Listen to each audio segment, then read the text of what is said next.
আজি বিশ্বজুৰি উদযাপন কৰা হৈছে বিশ্ব কৰ্কট ৰোগ দিৱস। মহানগৰীৰ নালাপাৰাস্থিত ৰিজনেল কলেজ অফ হেল্থ সায়েন্সে পালন কৰিছে বিশ্ব কৰ্কট ৰোগ দিৱস।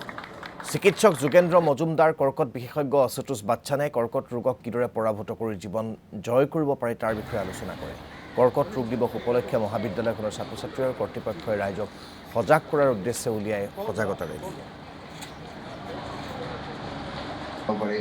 Suppose এটা আলসার হইছে The World Cancer Day আমি আপনার হেতু কারণে আমি বকথন অর্গানাইজ করিছে টু এডুকেট দ্য পিপল মানে ক্যান্সার যোনটো আছে আপনার টু আর্লি ডায়াগনোসিস করিলে ভাল ট্রিটমেন্ট করিলে রিজাল্টটো মানে it's a curable disease so হেতু মানে অ্যাওয়ারনেস কৰিব কাৰণে আমি হেতু বকথন অর্গানাইজ করিছে and I hope the people can receive the message as well.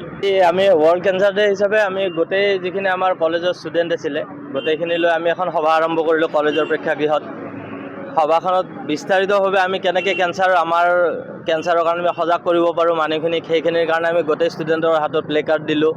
Play card দি এতিয়া এটা আমি ৱাকাথন আৰম্ভ কৰিছোঁ, যিটোৰ কাৰণে আমি নৰ্মেল আমাৰ ওচৰত থকা সাধাৰণ মানুহখিনিক আমি বুজাই দিব পাৰোঁ যে কেঞ্চাৰ আমি এনেকৈ কিছু আমি আমাৰ প্ৰচেষ্টা কৰিলে আমি কেঞ্চাৰক আমি ৰোধ কৰিব পাৰিম।